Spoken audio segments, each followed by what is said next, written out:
Okay, good evening, everybody. Welcome to those who join us in person, to those who are joining us in Zoom land. My apologies, I'm a little under the weather today. Just have a cold. I got my booster on Sunday, and I just been knocked out the last couple of days. But I'm hoping that the Torah will energize me this evening.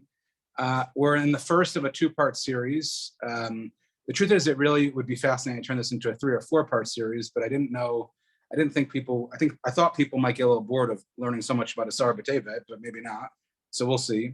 But I want to spend over the next 2 weeks. This week we'll be talking about transcending tragedy, memorializing the Holocaust, and in next week we're going to talk about translations and the Septaugint and Artscroll and things like that, which also tie into Asar B'Tevet, as we'll see a little bit today.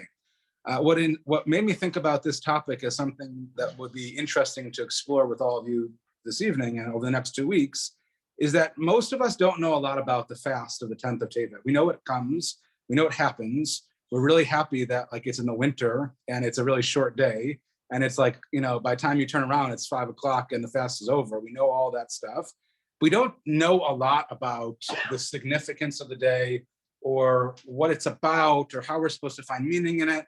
In other words, we know about fast days like Tanit Esther, and we know things about fast days like Tisha B'Av or Yom Kippur. Those are days we spend a lot of time. But in these winter months, especially the 10th of Tevet, which is coming up this coming week on Tuesday, so it's going to be Tuesday is the 10th of Tevet, I believe. So Asar B'Tevet. So I thought it'd be appropriate for us to actually spend some time and try to better understand the significance of the day. And in particular, what I want to focus on is something that maybe you know, maybe you don't know, which is a very, very deep connection over the last 75 years between Asar B'Tevet and the Shoah, the Holocaust. So take a look here in box number 1. This is really cool. In 1949, so let's put things in perspective about what's happening in 1949. The Holocaust is not a distant memory. It is literally fresh in everyone's minds. And the people who have just fought for their independence in the state of Israel are trying to sort out everything that's going on. The world, as they know it, has literally been turned upside down. And so Rav Unterman, who was the chief rabbi in Tel Aviv, went on a radio broadcast for Kol Yisrael in 1949. I actually got a piece of the transcript, and he says as follows: Achshav kavanu yom zikaron tmidi lechorban zeh. From this day forth, let us establish a day of memorialization, a day of memory for this terrible Chorban, for this great destruction of our people. He's referring to the Shoah, the Holocaust. And what day should it be? Hu Yom Asara B'Tevet. This day should be the 10th day of Tevet. Yom Tanit Tzibor L'Dorot. This should be a day that is going to be a Tanit Tzibor, a public fast for all generations. Hatzom Shavo Yitchil HaChorban HaRishon. This is the fast which commemorates the beginning of the first Chorban, the first destruction of the temple, which we'll see shortly that the Asar B'Tevet corresponds to the breaching of the walls, where the walls, they were surrounded before for 2+ years. We'll talk about that. It was the beginning of the destruction of the temple. And so, Ra'oi l'shamesh yom zikaron gam l'chorban ha'achram. It also makes sense for us to reference the Chorban ha'achram. Unclear to me if he means the last Chorban, or if he means the final Chorban, the last calamity that should ever befall our people, al-sof hagalut ha'charona, because this is the end. This is the last galus that we should ever experience, because think about what's going on in this time period. The people who are living in the state of Israel, Rav Unterman and many others, are in deep belief that, I'm going to share this here again, they are in deep belief that we are living in messianic times. This isn't just some star moment where Rav Unterman got on the radio and started talking. This was a big deal. And so he proclaims that this day, the 10th day of Tevet, which is coming on Tuesday, it should be a day of observance and memorialization of the Shoah. And in fact, I was able to find this on the internet. I don't know what people did without the internet. It's so cool that we can find things like this. This is an actual picture of you ever walk down the streets of Jerusalem and you see these placards of all these things that are going on. This was the placard that went up to announce that you'll see Harav Unterman on the bottom. I don't have Unterman, I have Cohen Fishman. Rav Fishman was the minister of religious services at the time. And so they announced, and the Beit HaKnesset HaGadol b'Tel Aviv, which was, again, Tel Aviv, we know what Tel Aviv today is. It was also just as significant then as well. Rav Unterman, this is before he becomes the chief rabbi of Israel. He was the chief rabbi in Tel Aviv. He announces that on this day, the 10th of Tevet, we are going to memorialize the Shoah. And what's interesting is that this continues, and it's not just like a one-off event. In fact, in 1956, I believe it was, there's actually a proclamation that's made by the Israeli chief rabbinate to identify this day, Asar B'Tevet, as a day of mourning for the Shoah. And I want to show you that inside in just a moment. I want to make a distinction here between, I want to make a big distinction between our share today, which is focused on trying to use this interesting point about what the connection is between the Shoah and Asar B'Tevet to learn more about Asar B'Tevet, and a different share, which is when should we be memorializing the Shoah? That's a different share. Should we be focusing on Yom HaShoah, which takes place in Nisan? Should we be focusing on International Holocaust Remembrance Day that happens in January, or some other day, or Tisha B'Av? So that's a different shir, and that's not this. But notice what the chief rabbinate says. Yom HaAsri B'Tevet nikva al yadenu bizmano l'sha'al dorot. From this day forth, le'yom ha'shana l'kilot ha'kodesh, anashim nashim b'tav, men, women, children, shnasfu b'aminatam b'achzerot v'rma b'yadah hatmeot shal ha'fitzla. So from this day forward, everyone, all the men, women, children who perish in droves by the burning violence of the foul hands of the Nazi beast in Europe, and for those whom the smoke of the ovens upon which they rose from the fire concealed them, and their day of reckoning, le'ela hamilyonim achalim, for these millions of fallen, she'ein smuchim lekviyat yom motam, we don't know what day to memorialize them. What day do you say Kaddish for a loved one who you don't know what day they passed away? What day should we remember these people? And so for all these brothers and sisters and children of the Jewish people, we shall choose this day sanctified for their memory and for their ascension of the pure, pristine souls. The nature of this day, the 10th of Tevet, for their children and relatives is the same as a yortzeit for saying Kaddish, learning Mishnayos, and lighting a yortzeit candle. And look at what they tell you to do. And for every Jew, wherever he may be, this day is sanctified to the memory of the thousands of homes, the families that were utterly destroyed without any refugee or survivor. The Redeemer is the entire house of Israel. And therefore, every Jew should light on this night, the evening on the 10th of Tevet, a yortzeit candle in their home.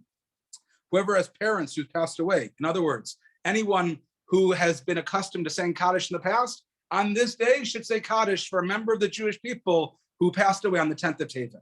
And so there's this deep connection that the chief rabbinate ties into Asar B'Tevet. And I didn't do enough research. I haven't spoken to enough people. I believe to this day, people still observe this as a day of Kaddish, a Yom Kaddish for the brothers and sisters and the children who perished in the Shoah. And what I want to explore is, what is the connection? What is it about this day? What is it about Asar B'Tevet, this random fast day in the middle of the winter? What is it that makes it so significant that they should choose this day in particular to be this day of Kaddish, to remember all the victims of the Holocaust for whom we do not, who do not have specific dates? Thoughts? What is it about Asar B'Tevet that is so significant? And in Zoom land, you could unmute yourself as well if you'd like.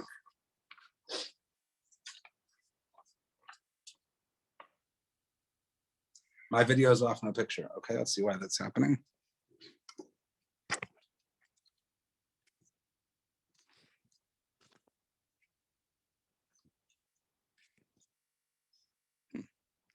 Hold on.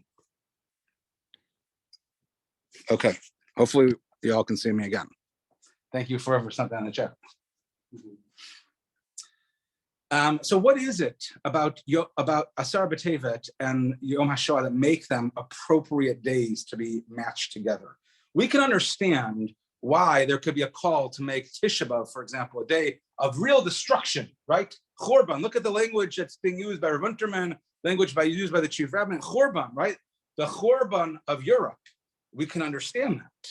What is it about Asar B'Tevet? So I want to try to offer a few different answers, not one, because I don't know exactly what the real reason is, but I think that there are a number of themes that will jump out to us about the day that will help us understand it. So for that, let's turn to box number 3. So box number 3. So in box number 3, I just put in the chat again the source sheet someone just asked, so they're there as well. So box number 3, let's put this as a way of background. Zechariah was the prophet in Israel when the second Beis HaMikdash was built. And once it was built, the people have a very basic question. Should we still fast? Should we still mourn? The Beis HaMikdash has been rebuilt. Do we still go back in time and mourn all of these things that happened to us, right? So we mourn the destruction of the first temple. We have all these bad things that happened to us. Do we mourn them? Or now that the temple is rebuilt, do we forget about those days? So this is the question. Vaishlach Beit El Sha'atzer v'regem melech v'nashav l'chalot et pnei Hashem le'mor al konim asher leBeit Hashem tzvakot v'anavim le'mor. They want to know, have keh b'chodesh hachamishi can't read, hinazer. So they want to know, should we be fasting in the 5th month? Right, and this goes on. There's a whole prophecy. Zechariah continues, and that sets us up to box number 4, which is a very famous pasuk in Perek Chet, the 8th chapter of Zechariah. Korma Hashem tzvakot tzom ha'revi'i v'tzom ha'chamishi v'tzom ha'shvi'i v'tzom ha'asiri.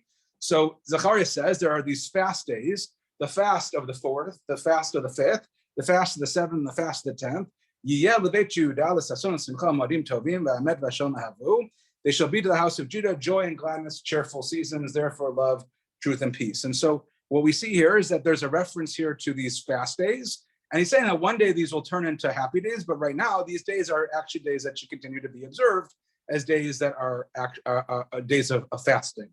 And the question is, what are these days that Zechariah is referring to? So the Gemara in Rosh Hashanah, but I'm going to show it to you in the Tosefta in Sota, because I think it's just easier for us to learn through it together. Asks this question, wants to know what it is. So take a look in box number 5.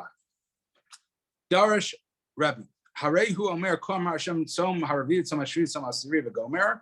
So this is a quote from Zechariah. Like, what do we mean by this? So Tzom Haravi, the fast of the 4th, Zeh Shiva Asar B'Tammuz. That's the 17th day of Tammuz. Shavo Hafga'ah Ha'ir. The 17th of Tammuz, because that was what the day the city was breached. Why do we call it the 4th, the fast of the 4th, Shu Revi L'Chodashim? Because Tammuz is the 4th month.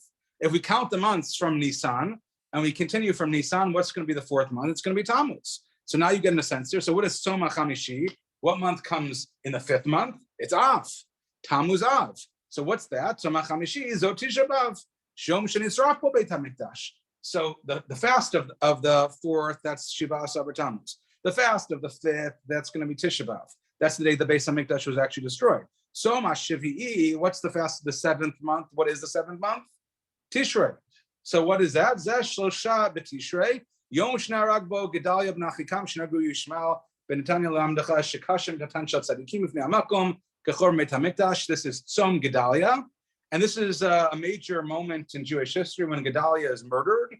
Gedalia has an official position, and this ultimately leads to even more bad things happening to the Jewish people. He's murdered by Yishmael ben Netanya, and we see from here that we include this in the same conversation with the actual destruction of the temple to tell us what? To tell us just how significant it is when a righteous person dies. It's as if the whole temple itself was destroyed as well. That's how significant it is. So what do we mean by Som HaAsiri? What is the fast of the 10th? Zeh Asara B'Tevet. That's the 10th of Tevet. Now you might think, oh, the 10th corresponds to the 10th of Tevet. Actually, it's the 10th month of the year. If you go back, so that's why we're almost all the way back to Nisan. Doesn't feel like it because it's like cold outside, but we are. We have a double month this year, Adar Aleph and Bet. But this is what it's referring to. And what happened? Shabo Samach Malch Babel Chador Yerushalayim. This is the day that the king of Babylon placed his hand against Jerusalem. What happened on this day? This is the day that Jerusalem was encircled, and I'm trying to think of the right word. It's escaping me right now. Siege. That's what I'm looking for. Right. There was a siege upon the city. Nobody could come in. Nobody could come out, and that lasts for 2.5 years. And this is what happens at this time. Now, I think we just have to take a huge step back and just think for a second and compare these 4 fasts to each other. We talk about Shiva Asar B'Tammuz. When we talk about Tisha B'Av, and we talk about Tzom Gedalia, and we talk about Asar B'Tevet, which of those stands out to you as being different? There's a few ways you can answer this question. What do you think? I mean, some Gedalia comes right on the heels of and it's in the middle of. Some Gedalia, right? For sure. Correct. So when you think about like destruction and what ultimately leads to happen to the Jewish people, right? So yes, when there's a siege that leads ultimately to the beginning of the destruction of the temple, but the siege lasts for 2.5 years.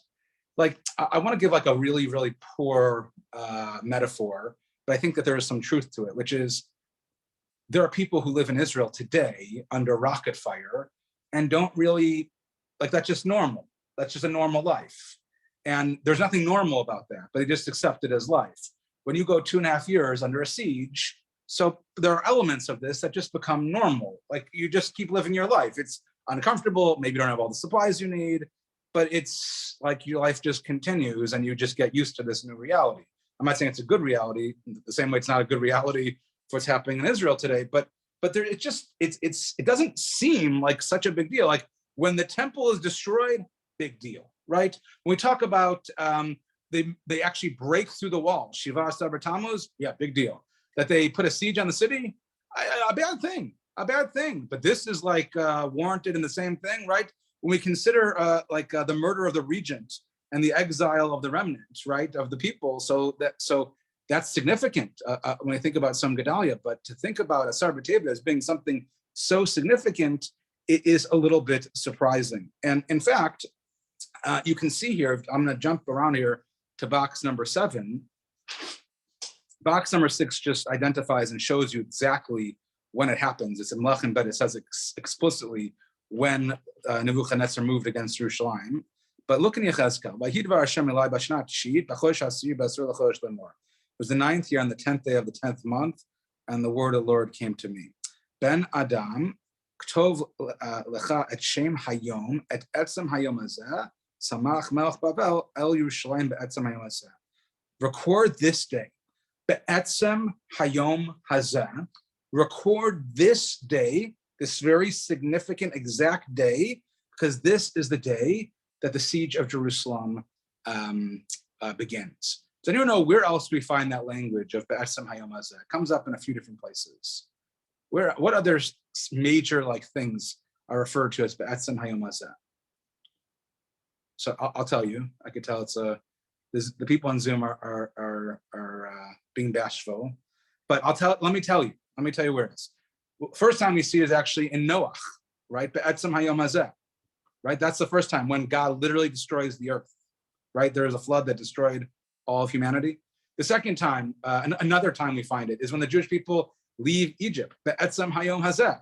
The world was flipped upside down. The Jewish people leave as an actual nation serving God, to ultimately serve God as their master. Huge moment in the history of mankind. Another time the Torah uses Be'etzem hayom hazeh is Yom Kippur, a pretty significant annual day, Be'etzem hayom hazeh. And here it's also used in a reference to Asar B'Tevet. And so for this reason, the Abu Draham in a Seder Tefillot Shel Taniot, this is in box number 8, has a wild comment. He says as follows: V'chaluk yesh b'mehem she'arba tzomot hein nidchim lifamim k'she'chalu b'Shabbat. Anytime one of these fast days fall on Shabbat, so we push them off. So for example, this happens, it feels like every year. Tisha B'Av will be on a Shabbos, and so what happens? It's a Tisha B'Av Nidcha. We push it off. We can't fast on Shabbat, so it gets bumped from Shabbat. We observe it on Saturday night and Sunday. I don't know. It feels like, I don't know, the last couple of years it's been very common. Someone's going to tell me that it's not going to be like this for another 20, but I know that 5 of the last 7 years it was like this. In any case, however, what's the exception? Chutz me'asara b'tevet she'eno chal le'olam b'Shabbat, except the 10th of Tevet, which according to the way that the calendar is set up, which is an interesting share unto itself of how we set up the calendar, but according to that, Asar B'Tevet can't actually ever fall on Shabbat. However, if it could have, meaning if it could fall on Shabbat, the Abu Draham says that we would actually fast on Shabbat for Asar B'Tevet. Actually, Asar B'Tevet is the only fast day that can actually fall on a Friday. This comes up every few years where there'll be a Friday and it's like a weird circumstance because you go home and you can make Kiddush and It's weird going into Shabbat when you're fasting, but it could happen. It's happened, I think, maybe 3 times in the last 15 years or so. But the Abu says that if Asar B'Tevet could have fallen out on Shabbat, we would fast. And why? Because of this language, Be'etzem Hayom Hazeh, that there's an equivalency between Asar B'Tevet and Yom Kippur. Now, I want to be clear. The Beis Yosef in source number 9 says we don't actually paskin like this, la halacha. This is not something that we do. But the very fact that the Abu Dram goes out of his way to signify the significance of this fast, that I'm going to bet, I'll speak for myself, I didn't know nearly as much about Asar B'Tevet years ago, or even more recently than that, because it's not a holiday we spend very much time talking about in school or educating our children about, but he is comparing it to Yom Kippur.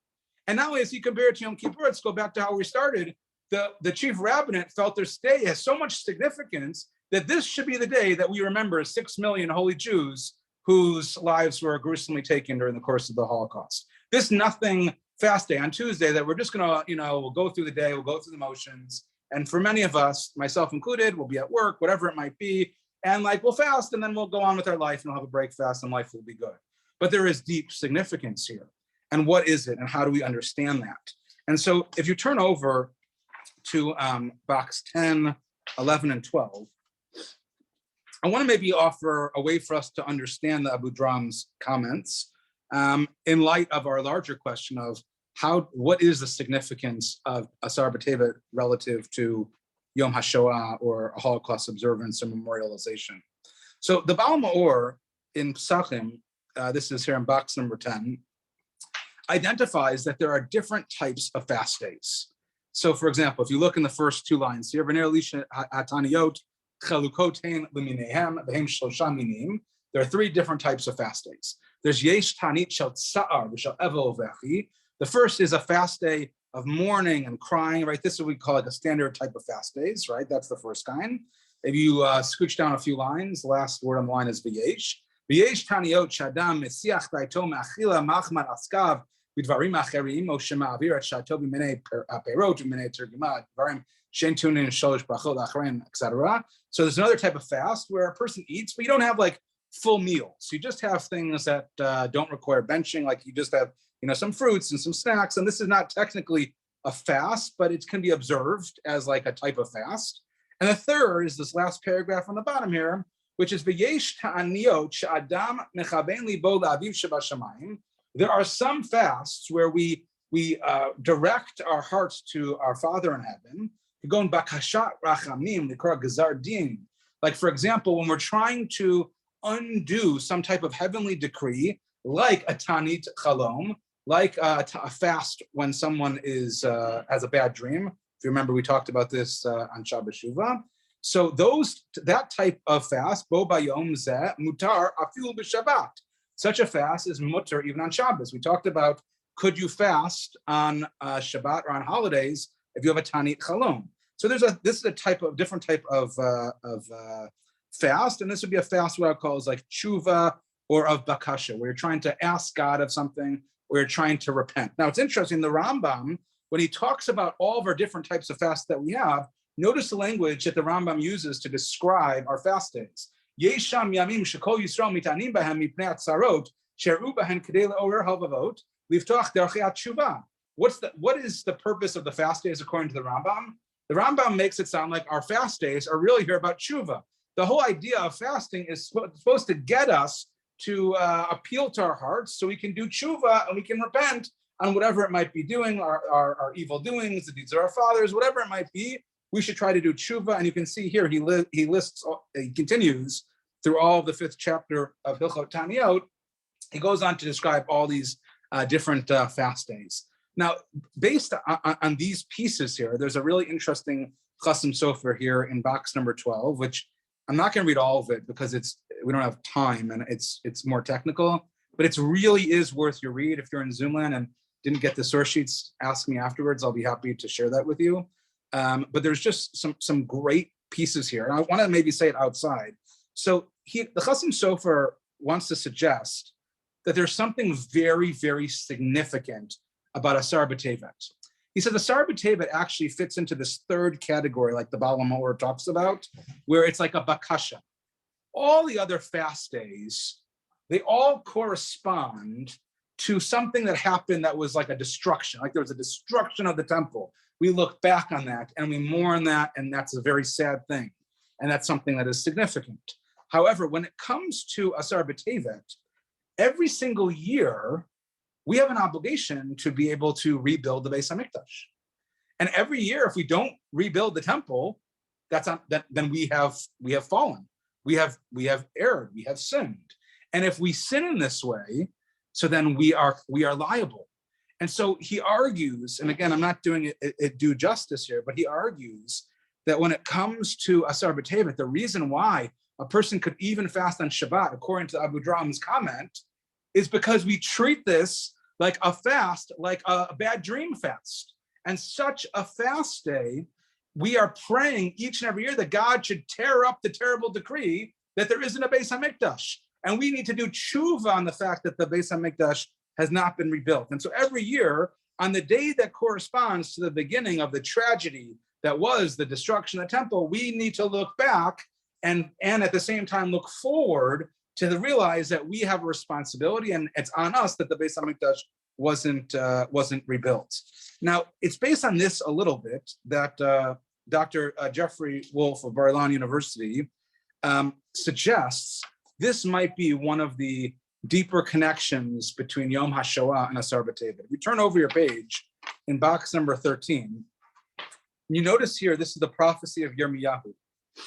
And in this prophecy of Yirmiyahu, he's talking to the Jewish people. He says,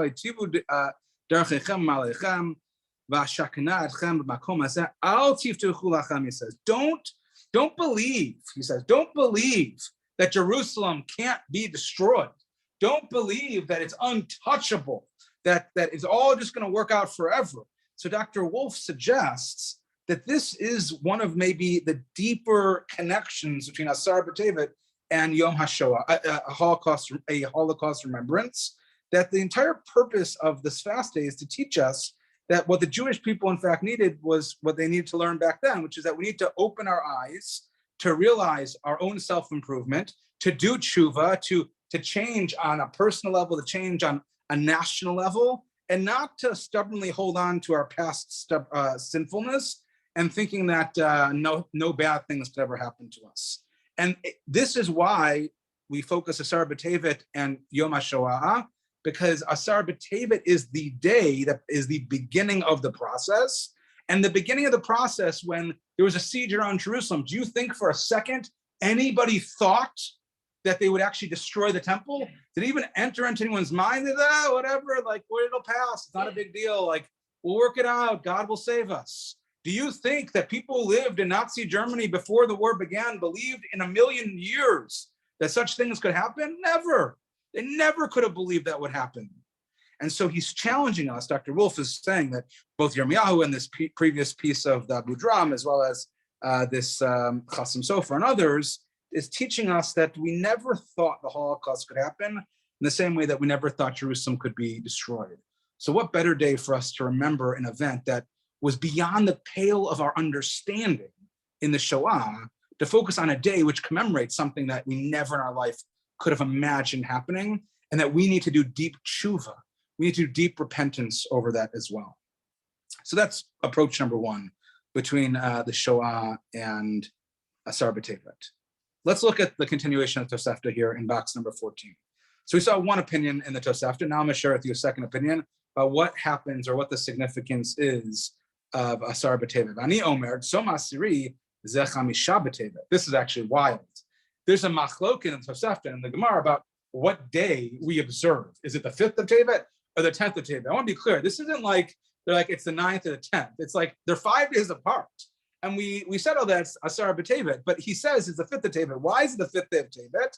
Look at this, because that is the day Shabo Bata Shamua Livnei Hagola. That was the day that word reached the diaspora, as we see, and it came to pass in the 12th year, in the 10th month, on the 5th day of the month of our exile, that one had escaped, and they heard and they made that day of hearing as the day of the burning. And so the same idea, we relate to the Holocaust. Remember the Churban like a survivor nation.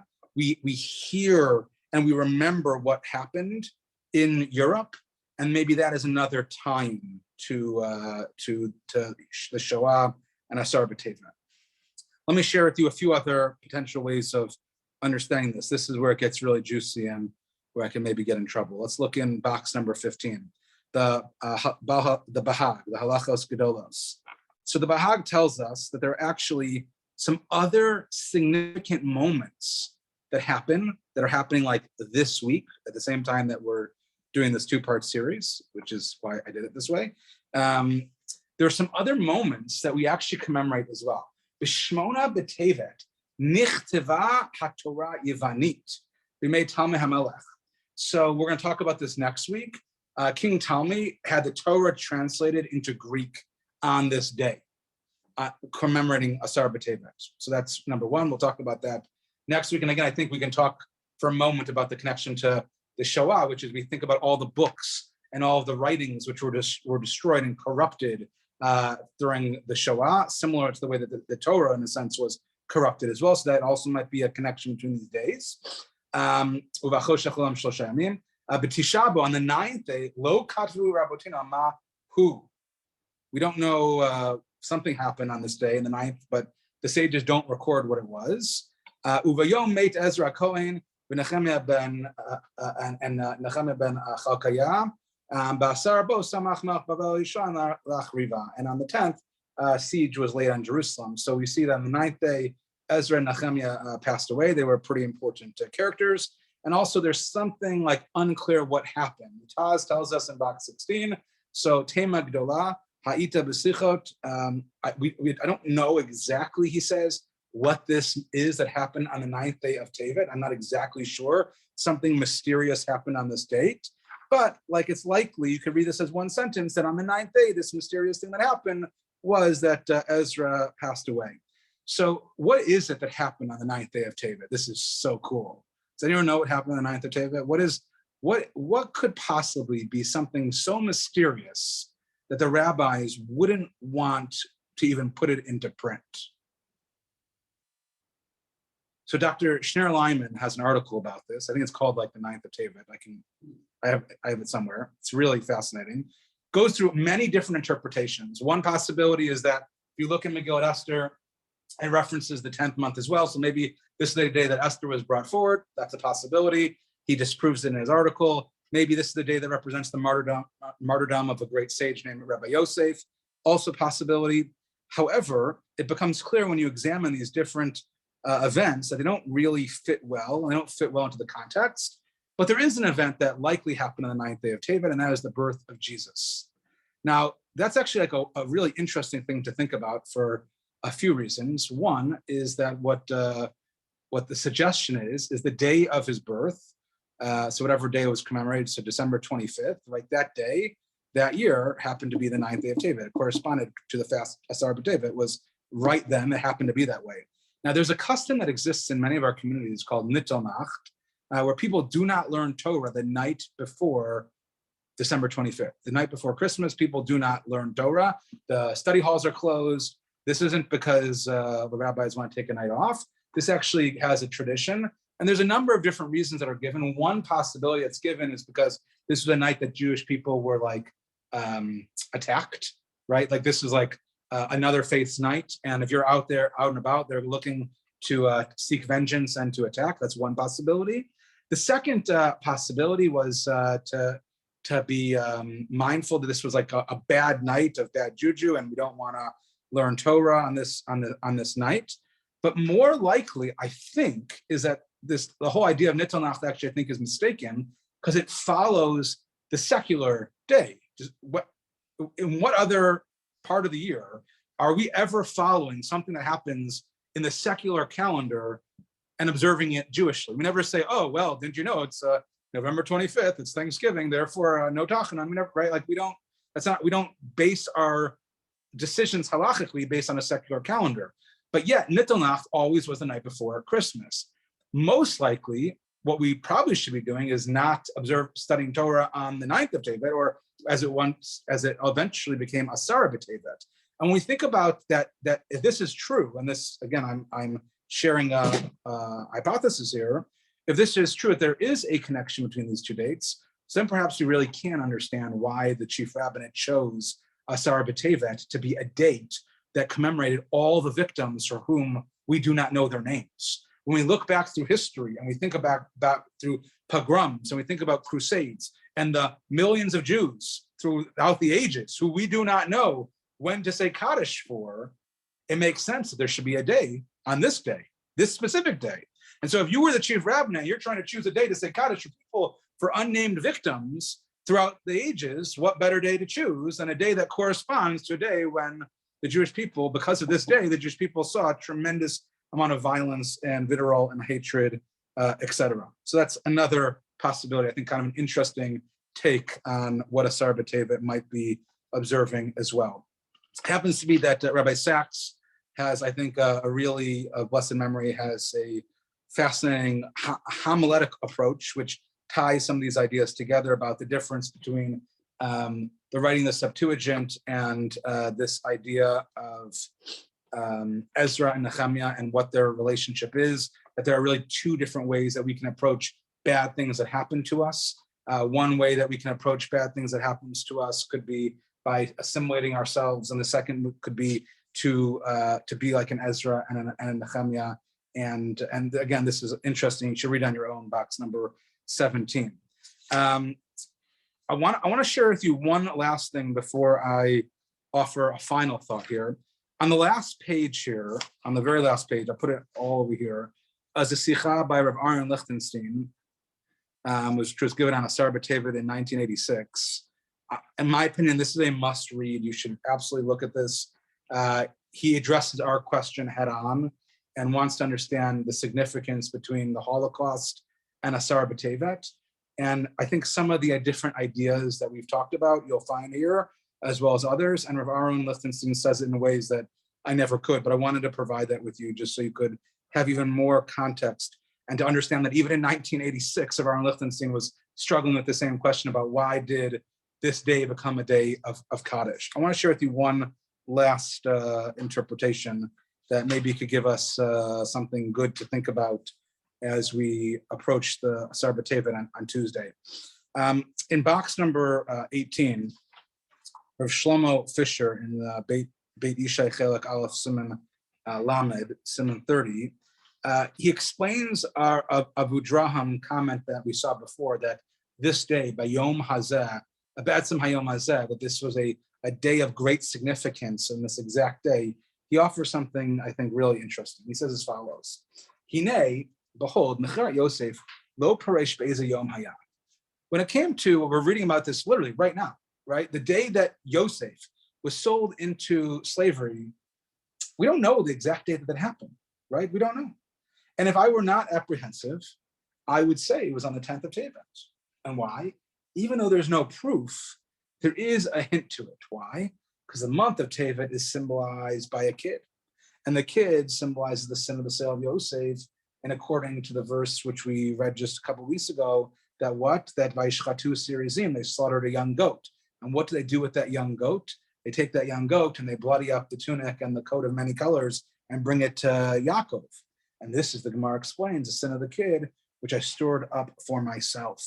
And so perhaps Rav Fisher here is explaining that the severity of the day derives from the fact that the malady of sinas chinam, the root cause of the actual destruction of the temple, Shiva Asar Tammuz, Tisha B'Av, and even Som Gedaliah, all come to sinas chinam, right? It still lives on. And the only way, no different than the sin of the brothers, they hated Yosef. It's the definition, sinas chinam, brothers hating each other.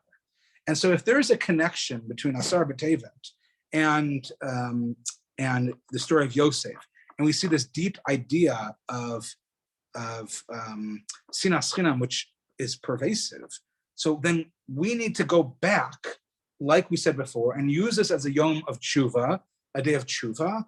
And how can we fix it? What should we be doing on Asar B'Tevet besides like counting down the minutes until 5 o'clock when we can eat our pizza when the fast is over? We should use it as a day to fix the mistakes that we made in the past. Asar B'Tevet should be a day that we're focused on avas chinam. It should be a day of achdus, of embracing each other. And what greater way to embrace one another? What better way to show that we are brothers and sisters with one another than to say Kaddish for another Jew that you never met, that was probably not related to you, that you had there in 1,000 million years, your paths would never have crossed. The chief rabbinate says, you know what? This day, this is the day of Sinas Chinam. This is the day the sale of Yosef happens. This is the day the temples are destroyed. Sinas Chinam. We need this to be a day of Avas Chinam. If we want to ensure the Beis Hamikdash is going to be rebuilt again. And let's go back to the language that we started with from Rav Winterman. Rav Winterman describes this as this is Chorban HaAcharon. This is the last Chorban. This is Messianic times. He's writing, they're proclaiming this. They believe we're days away from literally Mashiach coming any minute of any single day. It is going to come, they say. And they're waiting for it to happen. And the only way it's going to happen is if Jewish people can get along with each other. If Jewish people could treat each other like brothers and sisters. Say Kaddish for someone that you don't even know. And there's a deep, deep message there. And I think something that even today, whether you choose to observe Yom HaShoah, Asar B'Tevet as a day of memorialization, whether you choose to say Kaddish, or you can see the description here on the bottom, back on our first page about lighting a Yortzeit candle and how a person can choose to observe and to memorialize the Holocaust on Asar B'Tevet. Whether you do any of those things, at the least, what we can all do on this day is we can work on Avas Chinam. We can work on loving our fellow Jew. We can work to ensure that we really make the effort.